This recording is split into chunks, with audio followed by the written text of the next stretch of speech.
In this session, I'm going to address three major topics. First, I'm going to give you a brief introduction. Then I'm going to talk about my understanding of the biblical history, what the Bible means by what it says. Then I'm going to conclude with a bit of insight into the current events you need to be aware of to avoid the delusion that Paul mentions in the second chapter of 2 Thessalonians and John refers to in Revelation 12 and 13. The first thing I want to talk about in this introduction is meaning versus significance as it relates to the biblical message. I have told you repeatedly that these two things determine the total meaning of any attempted communication. That is the case whether you're reading something written or listening to something spoken. There is a general meaning that is specific to the words that are used, but there is also a significance that tells you why those words are used.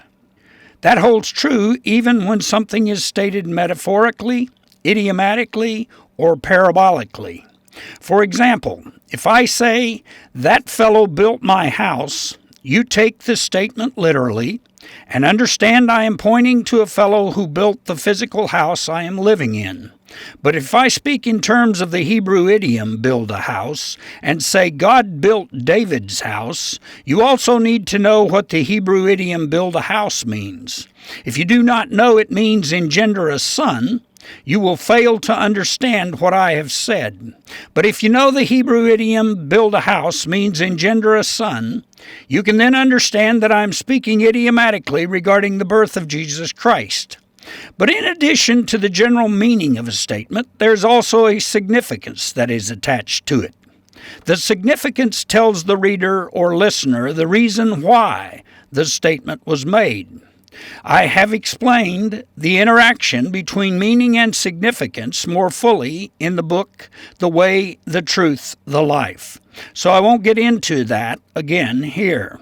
The point is, when you read the scriptures, you need to not only know what is said, but also why it is said. For example, the entire chapter of Genesis 10 is filled with genealogies.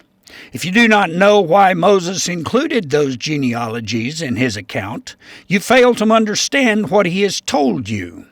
That is, if you do not know God gave Adam and Eve a promise that was being handed down as an inheritance by some of the men included in those genealogies, you have no way of knowing Moses is giving you the information you need to understand how Abraham came to be the heir of the promise.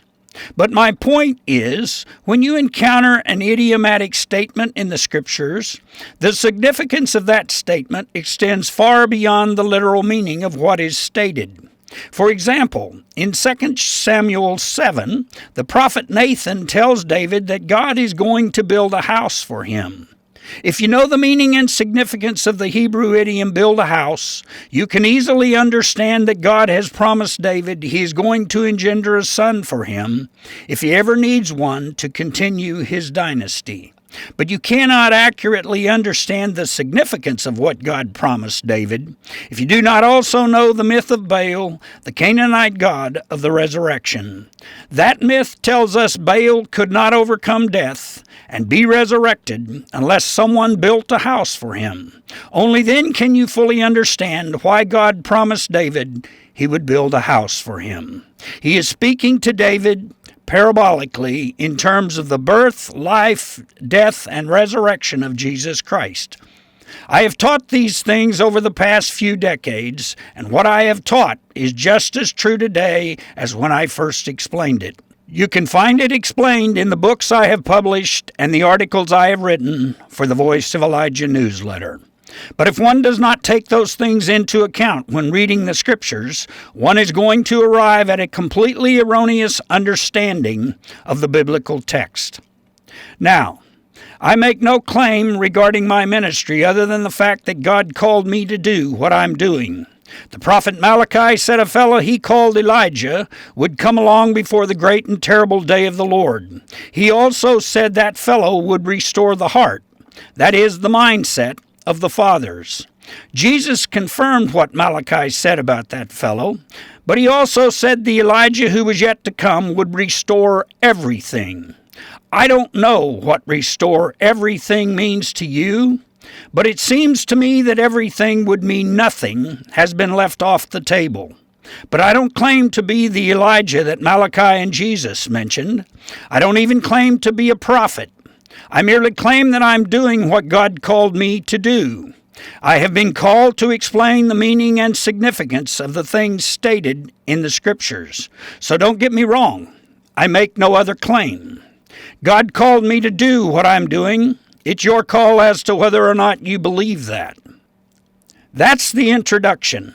Now I'm going to give you a summary of my understanding of the meaning and significance of the biblical history.